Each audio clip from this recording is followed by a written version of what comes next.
Assalamualaikum.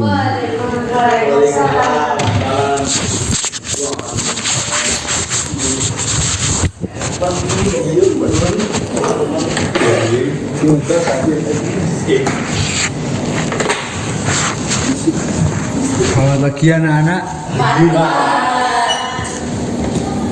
Gimana kabarnya?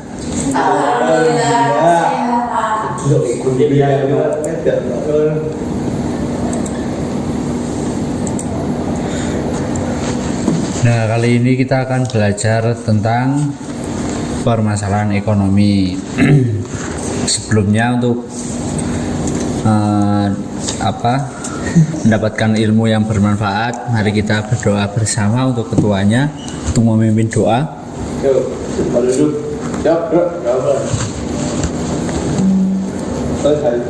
Kepada Bapak Guru beri salam.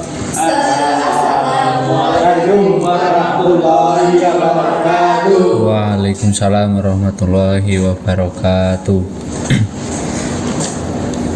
Ada yang tidak berangkat? Siapa saja? Biasa. Niken. Kenapa Mbak Niken? Oh, sakit. Biasa. Selain Mbak Niken ada? Wah, kenapa itu Mas Salim? Biasa Pak. Kayaknya terpengaruh oleh temannya kayaknya Mas Salim. Makanya mau ikut perguruan itu Pak, yang goreng-goreng itu. Oh, Padepokan. Bukan ikut agomo ya. Ya, kali ini kita akan belajar tentang permasalahan ekonomi. Bukan di dalam ekonomi saja, dalam apapun, suatu hal apapun tentunya ada masalah, ya kan? Kita akan belajar tentang permasalahan ekonomi. Nah, pengertian masalah ekonomi. Nah, masalah ekonomi adalah masalah yang muncul ketika keinginan dan kebutuhan melebihi sumber daya yang tersedia. Orang yang memiliki keinginan dan kebutuhan yang tidak terbatas, sementara sumber daya yang tersedia tidak memenuhi kebutuhan tersebut, maka masalah ekonomi akan muncul. Nah, kenapa Tuhan memberikan apa yang kita butuhkan, bukan apa yang kita inginkan? Kenapa? Nah, menurut Robert, ekonomi adalah studi tentang bagaimana individu dan masyarakat mempunyai keinginan yang tidak terbatas, mengalokasikan sumber daya yang terbatas untuk memenuhi keinginan mereka. Nah, dengan sumber daya yang terbatas seperti tenaga kerja, modal, sumber daya alam, masyarakat harus membuat pilihan dengan alokasi sumber daya, tentunya dengan penentuan harga barang dan jasa. Waktu kita sebentar ya, jadi saya percepat. Penyebab masalah ekonomi. Nah, ada sekitar 6 penyebab masalah ekonomi. Yang pertama ada ketidakseimbangan penawaran dan permintaan. Nah, maksudnya penawaran dan permintaan terjadi ketika jumlah barang atau jasa yang ditawarkan oleh produsen tidak sesuai dengan jumlah yang diminati oleh konsumen. Nah, ketidakseimbangan ini dapat menyebabkan berbagai masalah ekonomi seperti fluktuasi harga yang tajam dan ketidakstabilan pasar. Nah, yang kedua yaitu ada gangguan ekonomi makro. Gangguan ekonomi makro merujuk pada situasi. Kenapa Mas Diki? Kalau misal makro itu udah ada mikro, karena misalnya ada ekonomi makro dan juga mikro. Ya, karena mikro kan lingkupnya kecil, karena ini kan diambil penyebabnya yang lingkup besar ya. Kenapa? Karena penyebabnya kan cuma 6, jadi yang diambil cuma yang lingkup besar saja untuk meringkas. Nah, gangguan ekonomi makro merujuk pada situasi di mana perekonomian secara keseluruhan mengalami masalah yang signifikan seperti resesi, depresi, inflasi yang tinggi atau stagflasi. Gangguan ini disebabkan oleh berbagai faktor termasuk krisis keuangan, kebijakan ekonomi yang tidak efektif, ketidakstabilan politik atau bencana alam. Yang ketiga yaitu ketidakstabilan politik. Nah, ini pernah terjadi ya pada tahun 98 ya, pada pimpinan Bapak Soeharto. Nah, ketidakstabilan politik merujuk pada situasi di mana terdapat ketidakpastian atau konflik yang signifikan dalam sistem politik suatu negara yang dapat berdampak negatif pada perekonomian. Nah, seperti terjadi demo besar-besaran, unjuk rasa, atau kudeta militer atau yang lainnya. Penyebab yang keempat yaitu ada ketidakseimbangan anggaran negara. Nah, ketidakseimbangan ini terjadi ketika pengeluaran pemerintah secara signifikan melebihi pendapatan yang diperoleh oleh pajak, bea cukai, dan sumber pendapatan lainnya, atau sebaliknya. Keseimbangan anggaran negara ini tentunya sangat berpengaruh pada suatu negara ya, karena anggaran negara itu sangat penting untuk memajukan suatu negara. Kalau anggaran negara saja tidak seimbang atau tidak dialokasikan dengan tepat, itu sangat berpengaruh pada perekonomian suatu negara. Yang kelima yaitu ada krisis keuangan. Nah, di mana situasi ini sistem keuangan suatu negara atau bahkan global mengalami disfungsi yang parah yang dapat memicu resesi atau depresi ekonomi. Maksudnya disfungsi itu tidak sesuai alokasi sumber dayanya. Apa maksudnya? Saya lupa sebentar. Nah, krisis ini sering dimulai dengan kegagalan lembaga keuangan yang besar yang menyebabkan hilangnya kepercayaan di pasar dan penarikan massal dana oleh investor. Nah, itu penyebab krisis keuangan bisa bervariasi, termasuk kredit yang berlebihan. Penyebab yang terakhir yaitu ketidakadilan sosial dan ekonomi. Nah, ini merujuk pada distribusi sumber daya, peluang, dan kekayaan yang tidak merata di dalam masyarakat, yang seringkali menyebabkan perbedaan signifikan dalam standar hidup, akses terhadap layanan dasar, dan kualitas hidup antar individu atau kelompok. Nah, ketidakadilan ini dapat muncul dari berbagai faktor ya, termasuk diskriminasi berdasarkan ras, gender, agama. Nah, bisa. Dulu kan pernah ada kalian tahu nggak perang Sampit? Nah, perang Sampit. Nah, itu kan itu termasuk diskriminasi ras. Sampit Madura dan Dayak. Itu kan sangat kejam ya perangnya. Di YouTube ada videonya kayaknya. Kalau nggak salah. Kejam, tapi kejam banget lu. Ya, yang selanjutnya yaitu ada cara untuk mengatasinya.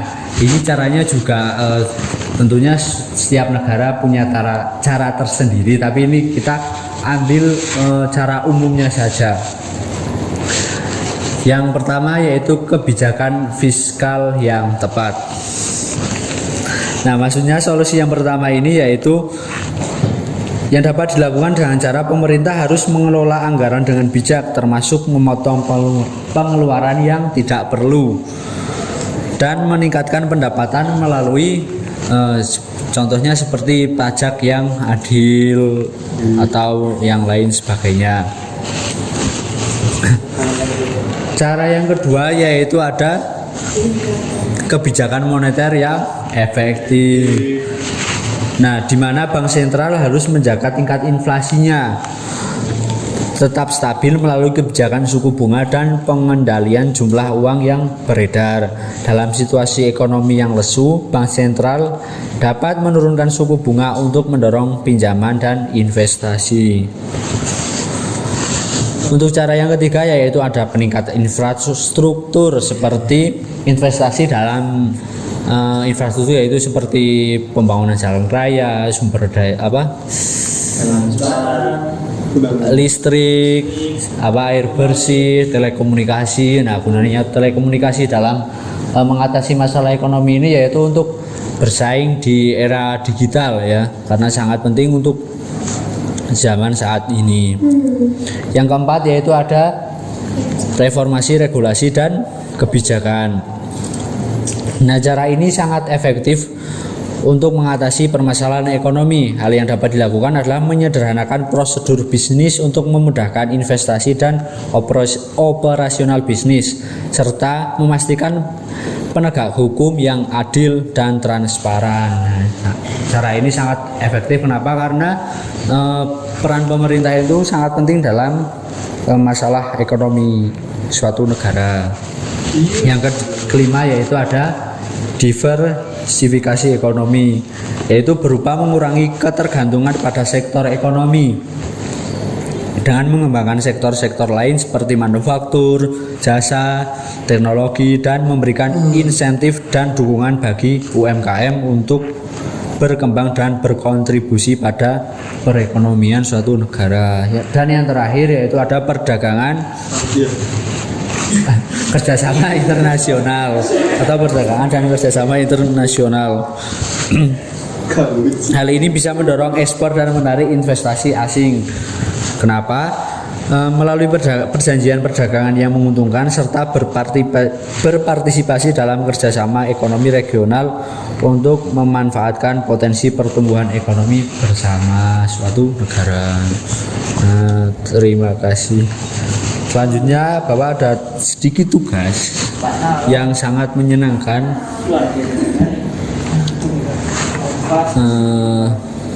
Gimana? Pasti seru tulisan apa? Oh, tidak. Biasa saja. Bapak lagi. Alah, tengok. Loh, kok podo? Amina awan ini ya. Ya. Malah jadi siswa salah gue. Tugas dari dia. Flashcard. Flashcard mana berarti? Jadi jawab yang dari dulu. Flashcard. Sorry Pak. Apa? Iya. Oh, lapangan. Iya sih celengkan loh. Iya, Pak. Warang. Bukan ya? Gimana ini? Sing challenge friend. Loh. Iya tadi itu. Gimana nih? Ya ini. Sedih. Itu pun ngomong ya. Ini punya saya loh. Terus taruh Ini start pertanyaannya di layar. Ya apa benar-benar Iya, kontak. aja nggak apa-apa. Kita udah belajar sangat Enggak, share nih. Saya share saja, saya share. siswa jenius. Oh iya ya. Udah? Pak, 1, 2, 3 udah? 1, 2, 3. Kuliah Udah? lo ini dulu sih ini. Udah? Belum lah. Sudah. Yes, guru ini Kok makan dengan bintang. Kagak, Pak. yo. Ada yang Belum, bentar Pak. Dapatnya lagi toh, Pak. Suwi temen. Punya mana yang lorong kasur. Iya, mana Pak? Lah hilang di share. Iya itu iki. Lama-lama. Mulai dulu dong. Mulai ya, Pak. Ya, iya. Saya hitung bukan kecepatannya tapi poinnya. Baik Pak, bisa. Mulai dulu. Mulai. Sudah. Wih, 5 detik tuh.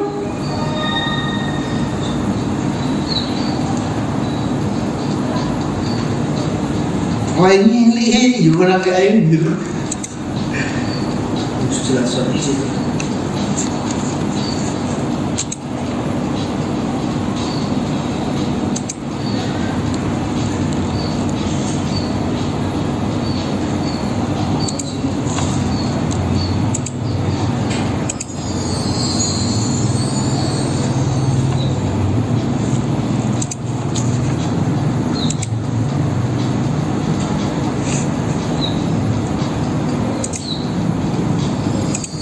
pinter banget kamu. Sangat ini memang kita belajar.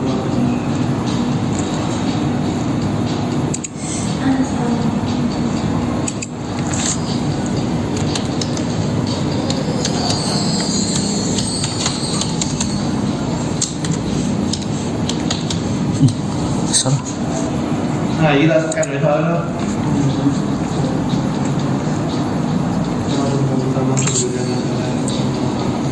Waktunya tinggal 1 menit ya. Butuh nih bang. Boleh dulu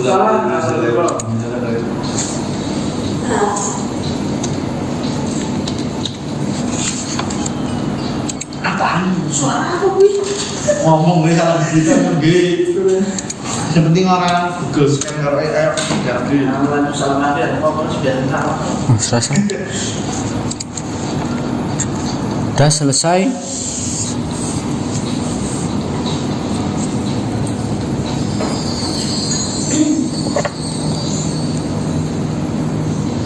Oke, sekarang jadi pertanyaan.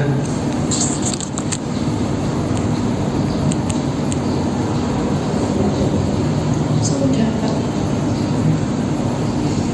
Yo. Satu. Iya ke bohong pak. Ih, kenapa saya? Itu mulai ketahuan. Oke.